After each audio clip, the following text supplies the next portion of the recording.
आज के high impact video में हम लोग देखने वाले हैं IPSC naming of amines. Amines का नाम बहुत बच्चों को परेशान करता है सर, क्योंकि अमाइंस के 3 डिग्री होते हैं, 3 तरह के अमाइंस होते हैं। तो स्टूडेंट को कंफ्यूजन होती है कि यार इनके नाम लिखने का तरीका क्या होता है। चलिए with the help of example सीखते हैं। सबसे पहले हमें पता होना चाहिए कि 1 डिग्री अमाइन जो होता है वो कैसा होता है। वो होता है RNH2। अगर यहीं पे RNH2 की बजाय RNH हो जाए और R डैश हो जाए तो ये हो जाता है 2 डिग्री। और अगर यहाँ पे 3 तरह के R ग्रुप लगे होंगे तो इसका हो जाता है 3 डिग्री।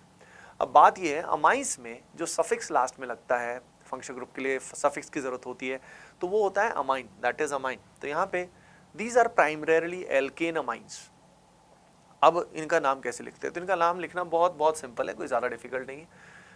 जैसे कि यहाँ पे ये कार्बन कंटेनिंग फंक्शनल ग्रुप ना होने की वजह से इससे जुड़ा हुआ कार्बन सबसे इंपॉर्टेंट है। फंक्शनल ग्रुप से जुड़ा हुआ कार्बन सबसे इंपॉर्टेंट है। तो यहाँ पे पेरेंट चेन में एक ही कार्बन है भाई, एक ही कार्बन है, तो इसका जो नाम आएगा वो क्या आएगा? मेथ, मतलब एक कार्बन है, सिंगल बॉन्ड है तो एन आएगा, लेकिन लास्ट में क्या लग जाएगा बच्चों? लास्ट में लग जाएगा अमाइन, तो इसका नाम हो जाएगा मीथेन अमाइन। आइए देखते हैं, इस NH2 से जुड़ा हुआ सबसे इंपॉर्टेंट कार्बन हमारे लिए ये है। तो नंबरिंग यहीं से शुरू हो जा रही है। यहाँ से शुरू करने के बाद अब यहाँ पे अगर हम देखें तो इसका कार्बन 2 है तो ईथ आएगा, एथ के बाद यहाँ पे एन आएगा, एन के बाद यहाँ पे आ जाएगा अमाइन।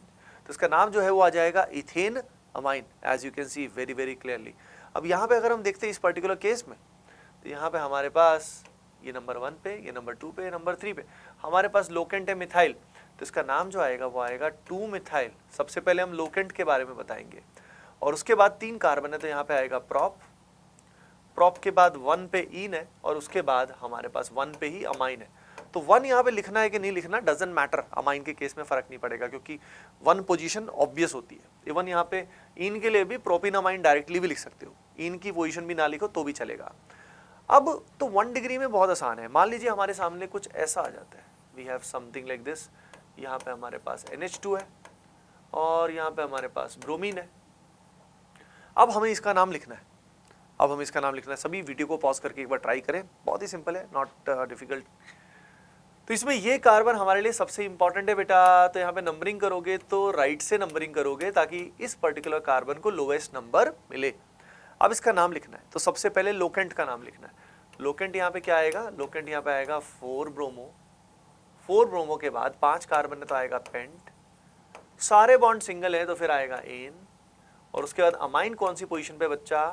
सेकंड पोजीशन पे अमाइन है, तो इसका नाम आ जाएगा 4 bromo pentane 2 amine. Do you understand?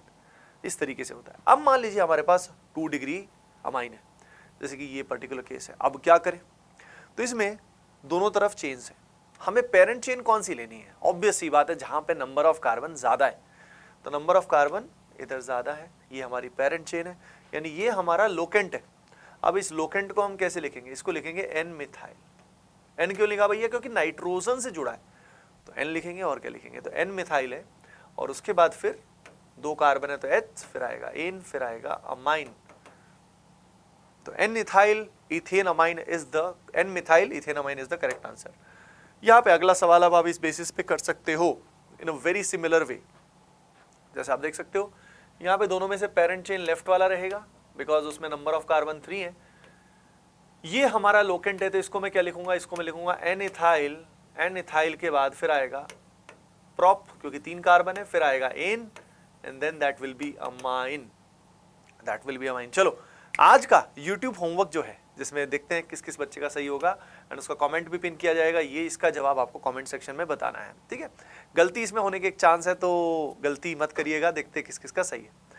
अब हमारे पास मान लीजिए अमाइन आ जाता है 3 डिग्री। अब 3 डिग्री में हमारे पास 3 तरह की चेन्स हैं, 3 तरह के एल्काइल ग्रुप्स हैं, तो हमें किसको लेना है? तो हमें यहाँ पे उसको लेना है जिसमें हमारे पास नंबर ऑफ कार्बन ज्यादा हो। तो आप देख सकते हैं भाई पेरेंट चेन तो हमारी ये हो गई। अब यहाँ पे हमारे पास 2 लोकेंट है, एक तो मिथाइल है और एक हमारे पास इथाइल है, तो इनको मैं अल्फाबेटिकली लिखूंगा। सबसे पहले मैं लिखूंगा एन इथाइल, फिर मैं लिखूंगा एन पे मिथाइल क्योंकि ई और एम में पहले आएगा ई, ठीक है? तो पहले लोकेंट्स लिखे और फिर हमारे पास 3 कार्बन है तो यहाँ पे आएगा propane amine, propane amine, that is how it is to be done.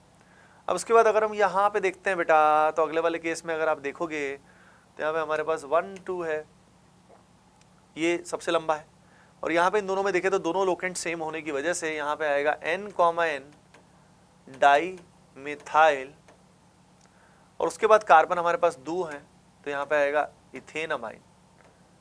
Ethane amine is the correct answer. ठीक है बच्चा, तो भाई अमाइंस हमारे पास जब भी आए तो घबराना नहीं है। अगर हमारे पास 1 डिग्री अमाइन है तब तो बिल्कुल सीधा जैसे अल्कोहल में था वैसे ही होगा। अगर 2 डिग्री अमाइन है तो याद रखिए 2 डिग्री को पहचानने का सीधा तरीका है N मिथाइल N इथाइल, ऐसा कुछ N आएगा। और अगर हमारे पास 3 डिग्री अमाइन है तो इसमें हमारे पास NN डाई मिथाइल, या समझ रहे हो, डिपेंडिंग ऑन द कौन से लोकेंट्स यहाँ पे जुड़े हुए हैं। जो यूट्यूब होमवर्क दिया है वो आप सभी को सही करना है। एंड बच्चों, to check out our test series and complete courses visit our website और डाउनलोड आवर ऐप। बहुत अमेजिंग कंटेंट वहाँ अवेलेबल है। चलिए बच्चों, मिलते हैं नेक्स्ट पर्टिकुलर सेशन में। Bye bye, take care and keep doing well. Love you all.